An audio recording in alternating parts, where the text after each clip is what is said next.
good morning, and welcome back to another edition of the Hiking Journal. Hope everybody had a Merry Christmas and Happy Holidays, and had a nice New Year's Eve and New Year's Day.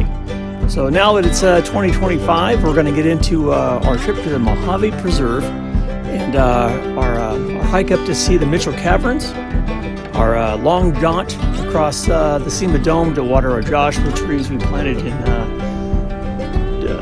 2022, so 3 years ago now, and our long adventure down a rutty, dirty, dusty road to try to find the Mojave megaphone, something that's been on my bucket list for years and years and years, and we finally got a chance to go out there. So anyway, this episode is going to start the adventure, our trip out along Interstate 40 and into the Mojave Preserve, and our road up to the Mitchell Caverns. It's in the middle of nowhere, obviously, in the Providence Mountains, and it does require a guided tour. You just can't go, park and hike up the trail and go into the caverns by themselves. They're meticulously restored, and they're set up by state parks, actually.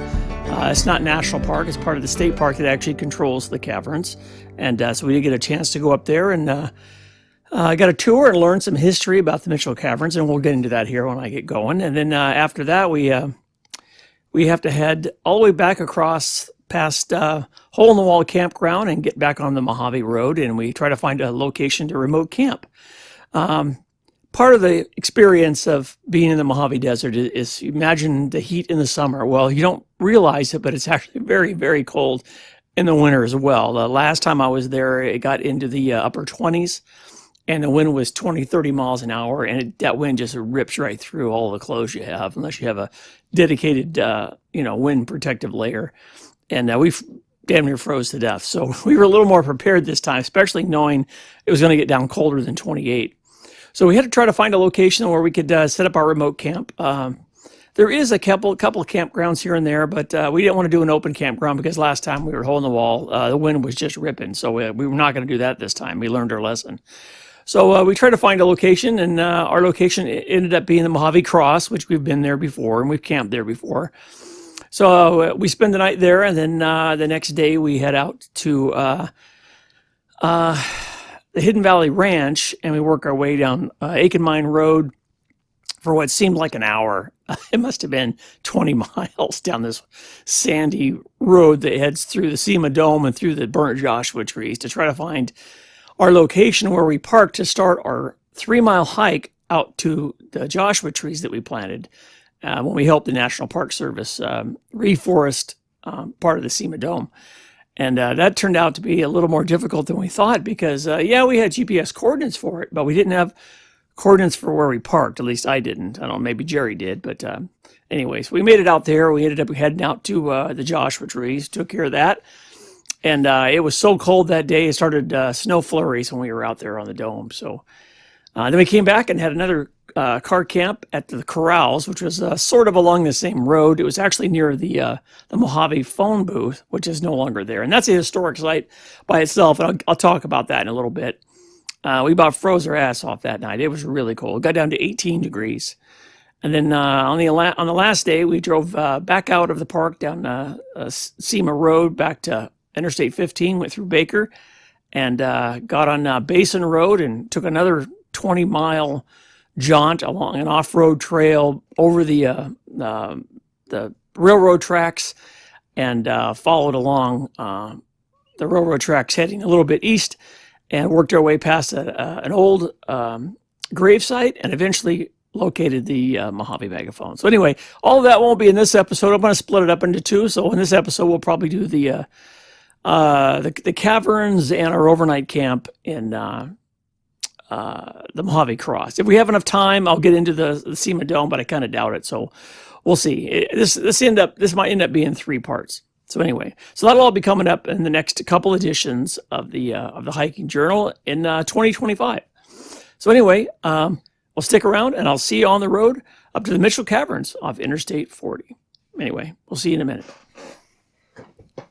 Oh, and this picture here, this is a picture that I took from inside the caverns looking out from the Providence Mountains. That's a great picture. I love this shot. Actually, Jerry was the one that took the picture first. And I go, oh, that's a great shot. So I kind of copied what he did. But anyway, this is our picture. So anyway, we're going to head up into the Providence Mountains and the Mitchell Caverns.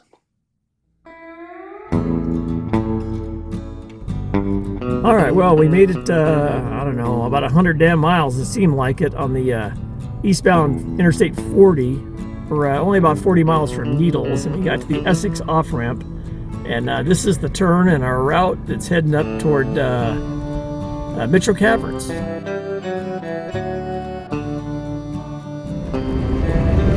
a pretty incredible view here with the clouds and the mountains in the distance as we're heading up the highway toward the Providence Mountain Recreation Area. It's going to be an interesting day for sure, especially with the storm brewing. I'm going right over to those hills you've been looking at with the clouds on it. Yeah, and Jerry's right behind me, and it looks like we're heading right up into these mountains. That's where we're going. Somewhere up there is the Mitchell Caverns. Well, as we're getting closer to the road end up here, Providence Mountain, as soon as it went from national park stuff to state park, the road took a decidedly rough turn and kind of scary. It's pretty pothole marked here. Like, Jesus, like an off-road trail here. You gotta be getting pretty close.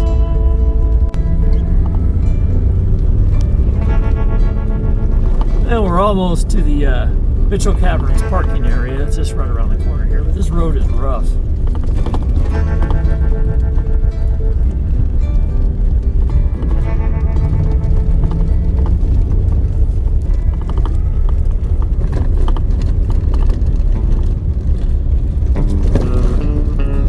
can definitely tell this is a state park and not part of the National Monument, National Preserve.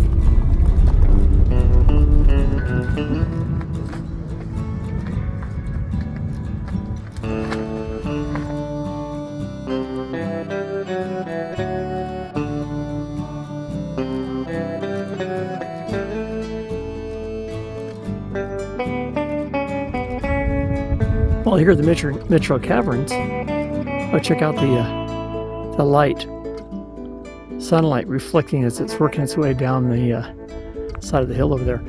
They have, looks like 5 campsites here that are reservable.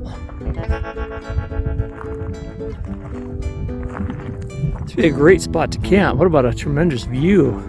It's a little breezy, but man, what a view. And then that's the trail over there to the caverns. And there's a bathroom, a double bathroom. It's super clean, stocked. And boy, these clouds are ripping over the top of us right now. Well, since this was a tour led by a docent from the California State Park System, she was talking, pretty much giving us a really good explanation of the history and the background of the Mitchell Caverns. And because she was, telling everybody that was in our tour group, about a dozen of us, I decided not to record a lot of video in there because I didn't want to be talking over her. So I will give you some history of the caverns as I lead you through a little photo slideshow of our adventure into the caverns. The caverns were named after Jack and Ida Mitchell, who owned and operated the caves from 1934 to 1954. And they did that as a tourist attraction and a rest stop for travelers that were heading down US Route 66. And they also hold a mining right to the area, and they dug several prospect holes and tunnels, with some of them which are still visible today.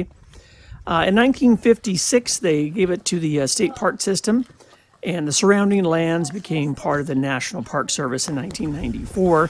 But the caves are still owned and operated by the state of California. There's also some pretty spectacular formations inside the caves. There's stalagmites, which are like mounds that build up from the ground. And there's also stalactites, which hang down from the ceiling, like dripping from the ceiling. There's also things I've never heard of. One was called the drapery, and there's other things called curtains. And there's also things called cave coral, which I've never heard of. Most people visit the caverns from October through November, because after that it gets too cold, and from February through April, and you got to do that before it gets too hot.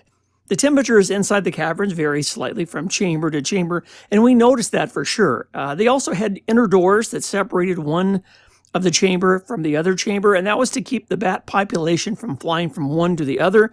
And it also has something to do with maintaining the environment, the heat and the humidity that is inside the cavern. The caverns are not ADA accessible. Some of the spots are as low as 62 inches, so you have to duck to get through them.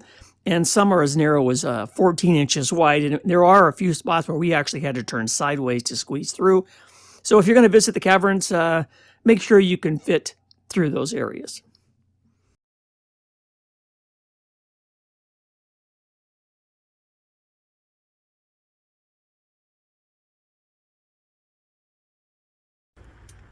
Well, we found a place to set up camp for the night. We're at the Mojave Cross. We've been here before. The spot we were in last time we weren't able to go to, and somebody was there. So this one's a little better. We've been here before. It's at the cross, literally right at the cross. It's right behind me.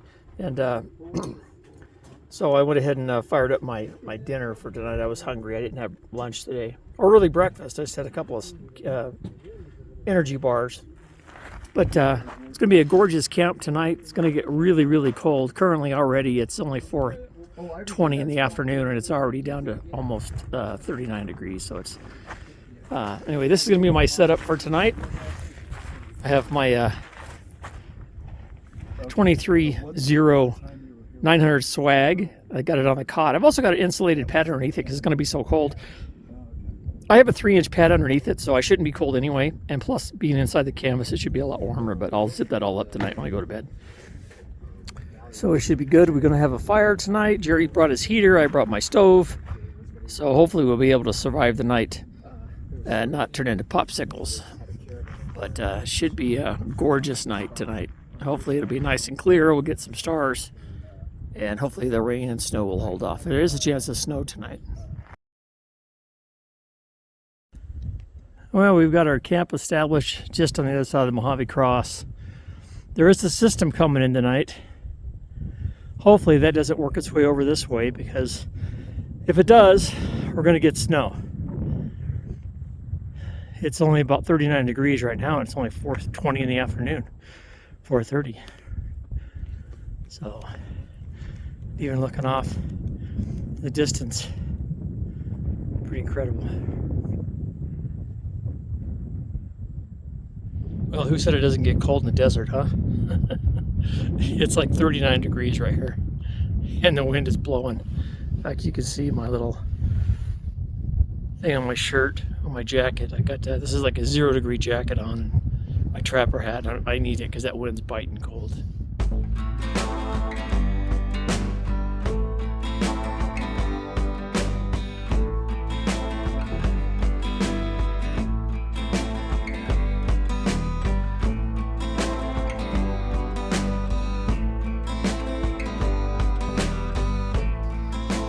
Well, good morning, and welcome out here to the Mojave Preserve. It was a little chilly last night, to say the least. I got really cold. The wind was blowing, and it was about 35, 34 when I went to bed last night, and we knew there was a cold system coming in. And all I got to say is thank God for a windproof shelter, because we needed it, because the wind was just was blowing, and with the cold temperatures, it made a big difference. Woke up this morning, my whole swag was covered in frost. The Jeep was covered in frost, and I checked Jerry's thermometer, and it's 20 degrees, 20 till 20 degrees right now.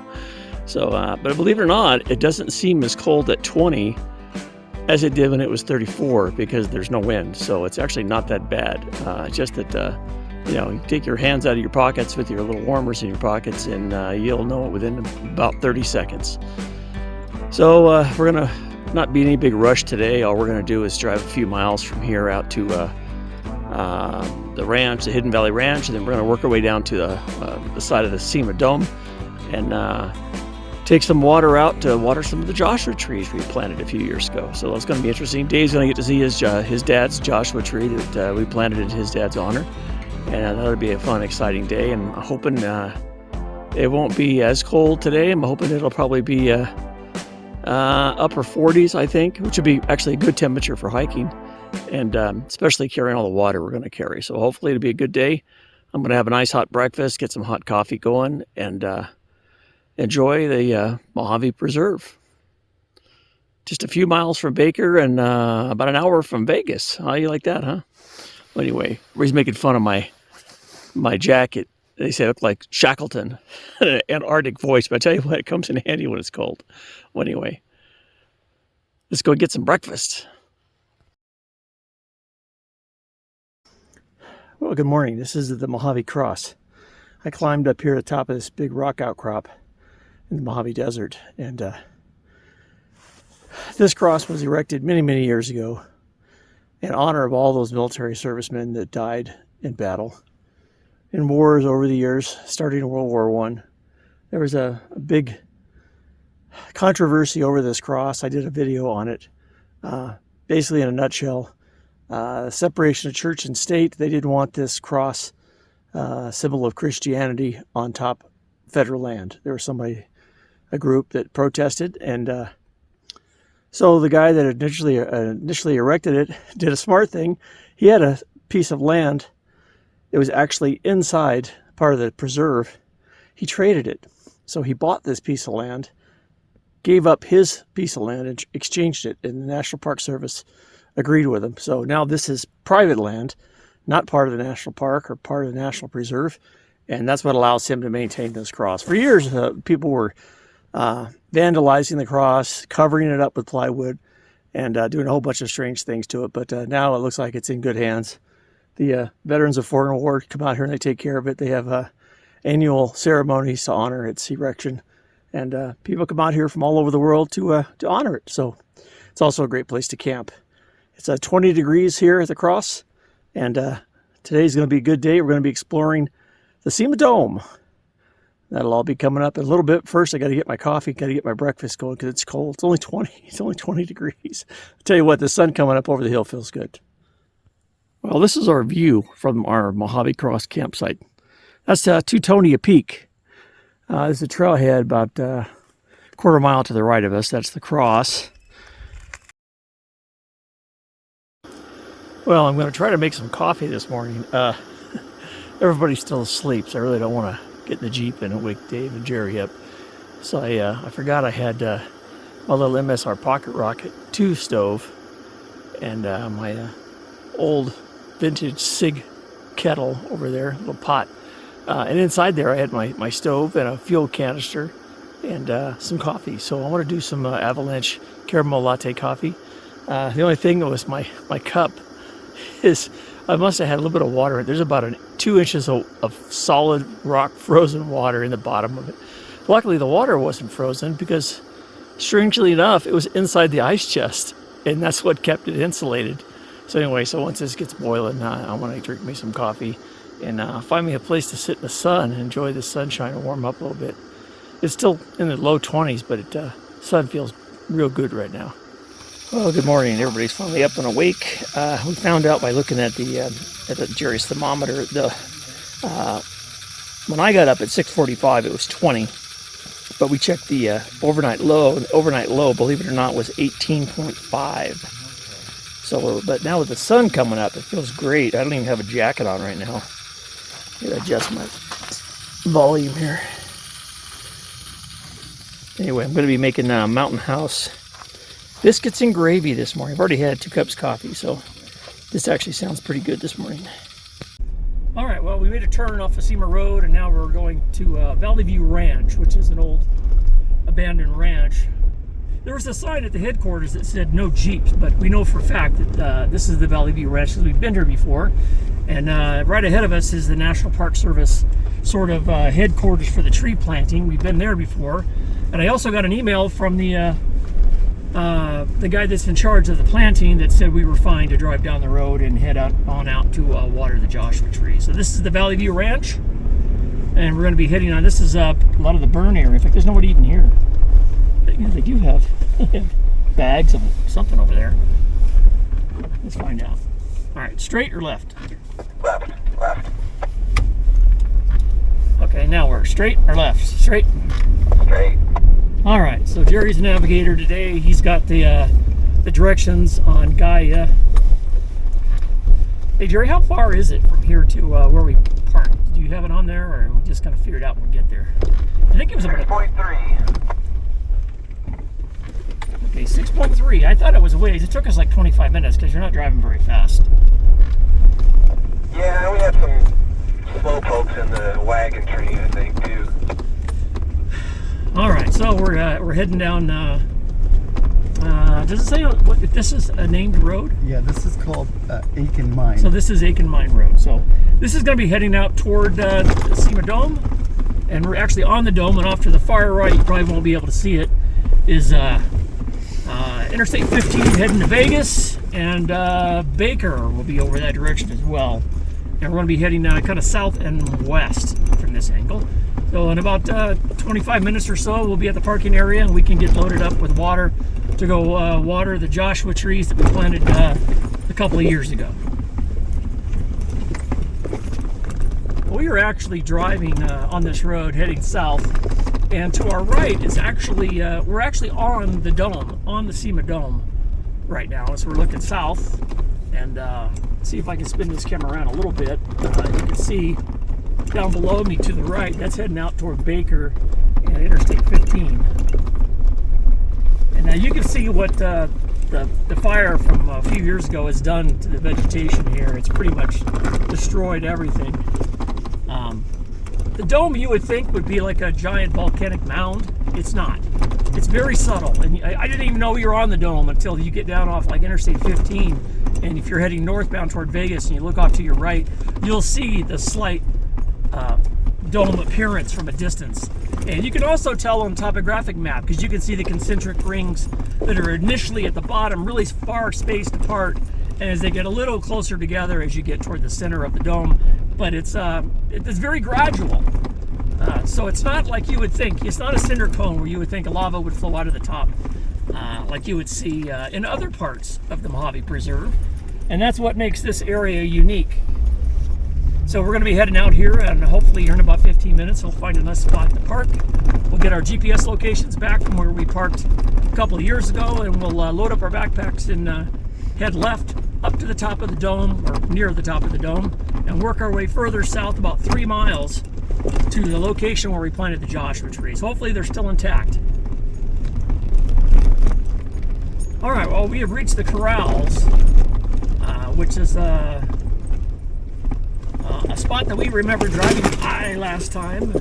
We're going to keep going, and we're going to go to the left, I believe. Oh, here's the power poles. And we got some soft sand, and we got power poles on the left.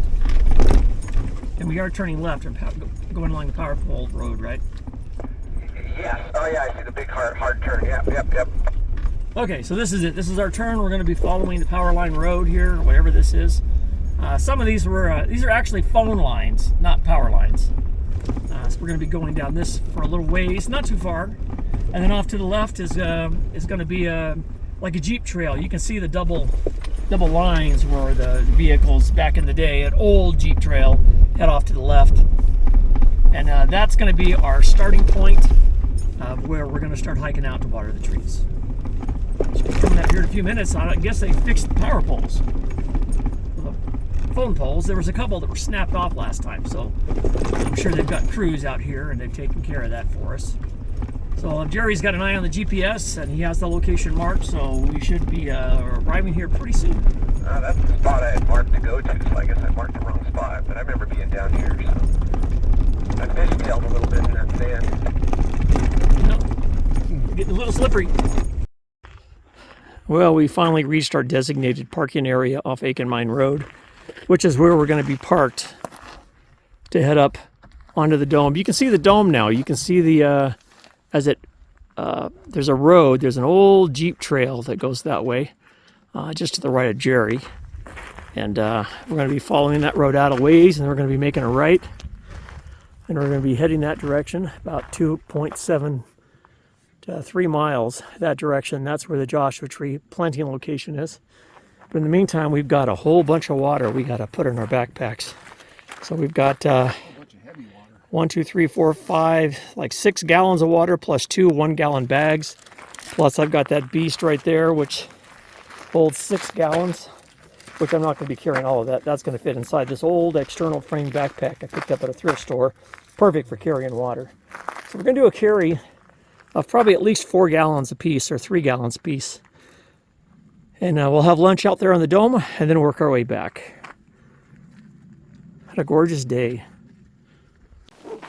Well, we finally reached our parking area along the Cima Dome. And I've got this old REI Trekker external frame backpack. And I've got probably a good 5 gallons of water in here. At 8 pounds a gallon, I got 40 something pounds on my back along with my lunch. And so we're going to be heading out that direction, cross country, out across the dome to go to try to find our trees that we planted a few years ago. So we'll see how this goes. Wish us luck, because this is going to be tough. Sandy, uphill, carrying a heavy load. I'm carrying 5 gallons. Jerry and Dave are both carrying probably 3 to 4 gallons apiece. We're going to have plenty of water for the Joshua trees today. So anyway, follow us along. We're heading up the road once we get all situated here.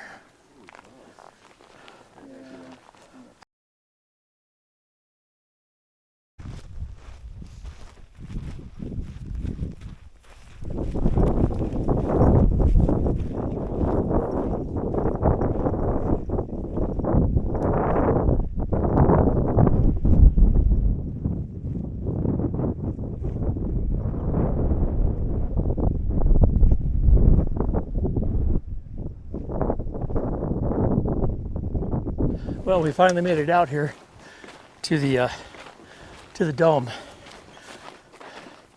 You can kind of see behind me the subtle rise and fall of the dome. And vehicles behind us on Aiken Mine Road. And we all got to carry about 40 pounds of water out to our planting site. It's gonna be a tough hike in the sand. And once we get off this old remnant of a Jeep trail, I'm gonna be heading cross country a couple of miles with a heavy load. I'm just lucky it's kind of cool today. Well, as we're working our way out toward the planting site, you know, clouds are coming in a little bit, and we have to come up with a reference point behind us. We have those 2 hills, one with a point on the right and one with a more of a rounded double hump on the left. The vehicles are parked right in the middle. So when we get about 3/4 of a mile out here, we're going to be making a right, heading due south, up and over part of a hump of a dome to get to our planting location. Tell you what, carrying 40 pounds of water plus my gear in the sand is not easy. All right, according to the GPS, Jerry just shot an azimuth for 1.8 from the planting location, so we're getting there. Just hard work. This pack is digging into my shoulder. It's riding down. Pulling my pants down a little bit. Gonna be slow going. Well, we're getting there. We're only about 1.2 miles from planting site. We already walked almost, working up on 2, and I just saw a couple of sprinkles on my camera lens. So that'd be our luck.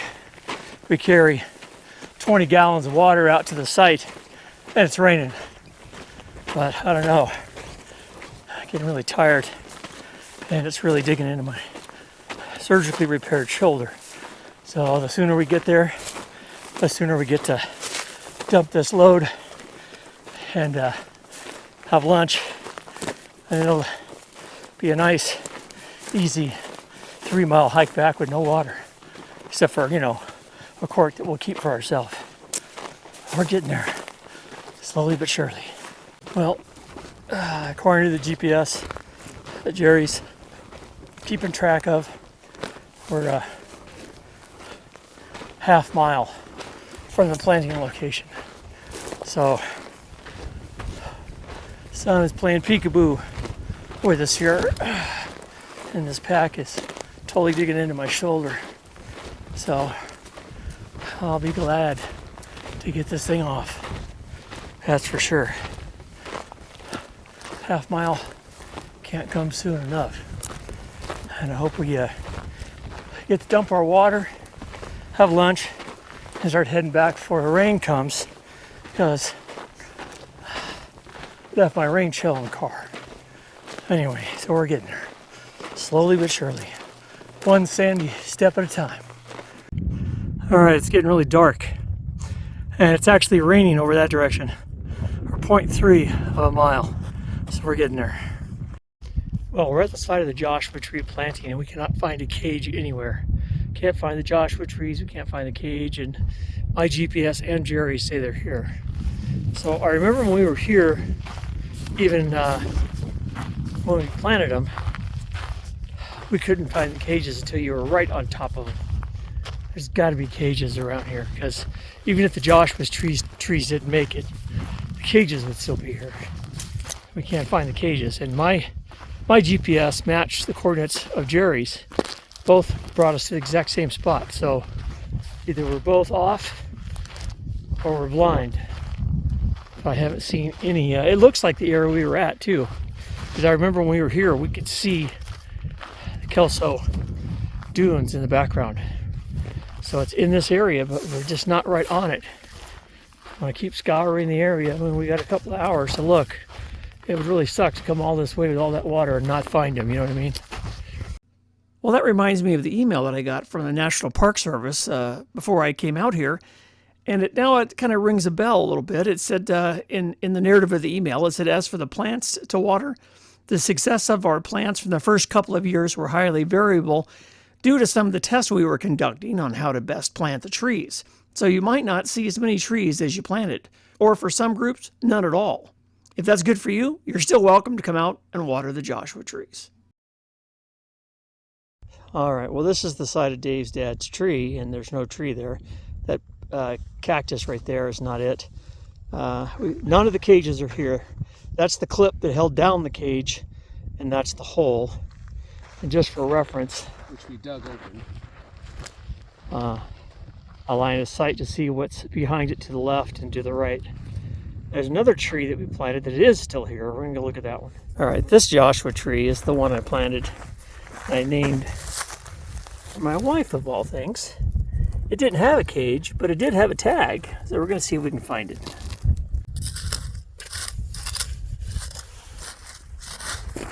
Stab myself. Well, we can at least build a moat around it. We can water it. If nothing else.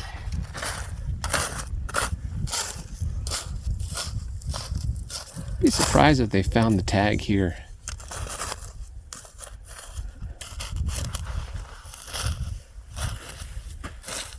I mean, they're metal. I don't know where they would go. All right, well, we dug up. Jerry found the tree, and we dug around it to redo the moat to help retain some of the water. And we're gonna pour some water in, hydrate the tree a little bit, even though it's probably gonna rain.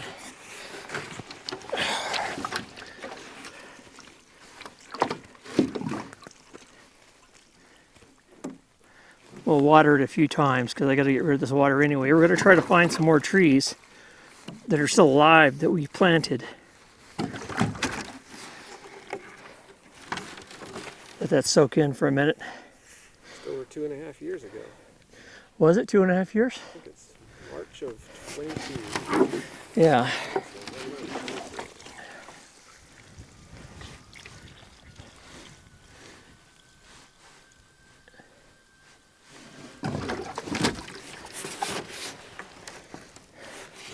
It's kind of cool that we found one of the trees that we planted, especially the one that's in my wife's name of all things.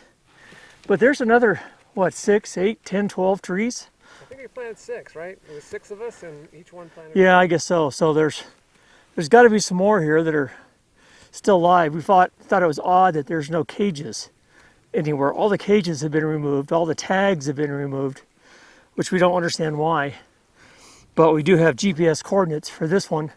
We found the site of Dave's dad's tree over there. It's no longer there. It's just a hole in the ground. We did find one of the U staples that held down the cage at one point. And that's it. So this water is not really soaking in real well, but I am going to give it a good dousing, that's for sure.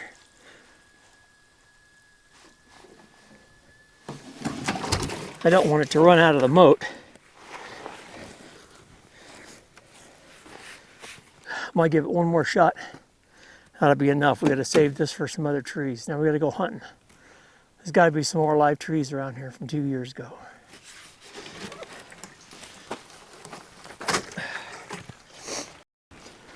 All right, well, we made it out to where the area is that we planted the 6 Joshua trees 2.5 years ago. And there's not much left. The cages are gone, the tags are gone. We did find one healthy tree. I rebuilt the moat around it. I watered it. I'm going to give it a little more watering before we go. And this is actually the tree that's named after my wife, the Dana tree, of all things. Of all the ones here that were planted, they're all gone. We haven't found any remnants. We did find a staple that was holding down the cage for Dave's dad's tree. And Jerry, you haven't found your... No, I think it's over there. Nothing, yeah, so...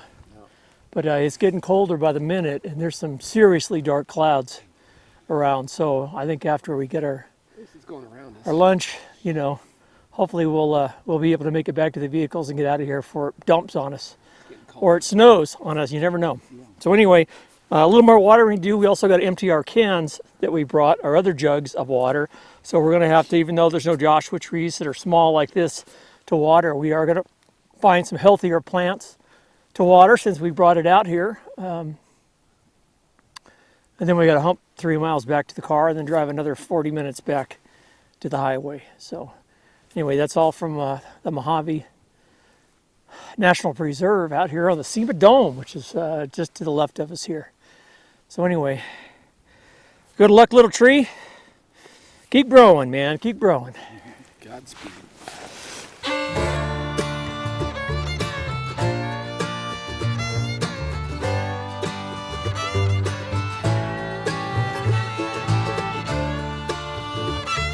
All right, well, Dave is way out there watering that healthy Joshua tree. And Jerry's taking his remaining water out to that healthy Joshua tree. And we're trying to get all this done before we get rained on, or as we found out a few minutes ago, we got a few snowflakes. It's pretty cold right now. And that cloud formation, thankfully, appears to be moving away from us and not toward us. But there are some more behind me, just not as many. But it's been a exciting day, a tough day with a 40-gallon or 45-pound water carry. But it was a little disappointing at the same time that all the Joshua trees we planted are mostly gone, except for the one lucky tree, the one fortunate tree. It was, thankfully, the one that I planted. So we're going to finish dumping our water. And then we got to hike 3 miles back to get to the car before it snows on us. Then we also got to find a place to camp tonight. Yeah, we just noticed there's a giant bird on that Joshua tree right there. Dave's closer than I am. It's a hawk of some kind with a white breast.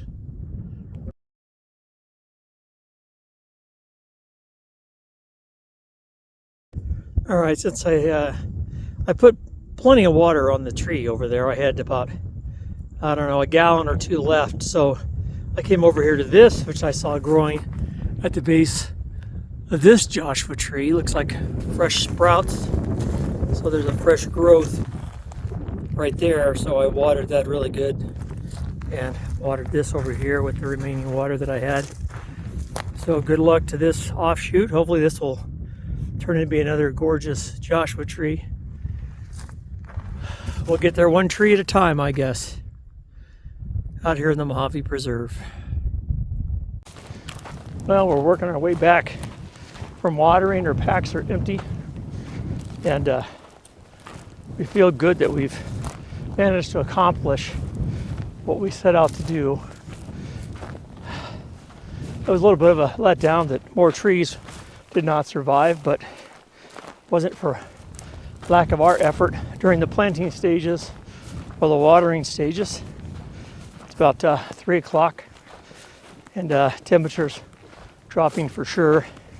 A little while back, had a few snowflakes came down, and the clouds you see around me look how to blow in our direction. So we're going to try to get back to the car in the next 30 minutes and maybe drive 30 minutes down this Aiken Mine Road to get to a spot where there's a little bit of cover from the wind and we can set up our camp. I do have my big solo bonfire stove that sits up off the ground. I have wood pellets to burn, so it doesn't have to burn any of the natural materials out here in the preserve. And hopefully we'll stay warm tonight. I said it got down to 18 last night, but it wasn't so much the 18, it was the 89% humidity. So it was very damp. So we'll see how it goes tonight. And it looks like we're finally getting out of dead Joshua trees and entering the grove of healthy trees. Well, that'll do it for this first part of our adventure out into the Mojave Preserve and our tour of the magnificent Mitchell Caverns. In this episode, we got a first-hand look inside the caverns, learned a little bit about the history of how they were discovered and established into a tourist attraction in the 1950s. We also took a scenic drive through the preserve and spent a chilly night at the iconic Mojave Cross. On the second day, we took a rough ride past the Valley View Ranch and down Aiken Mine Road to where we started our 6-mile round-trip cross-country hike out to see the Joshua Tree Seedlings we planted as part of a National Park Service reforestation program back in 2022. In the next edition of the Hiking Journal, we continue our adventure out along the Cima Dome and find a nice remote spot to camp and keep warm during one of the coldest nights we've ever spent in the desert. In the morning, we head back out across the preserve and south on Interstate 15 past Baker and detour back into the park.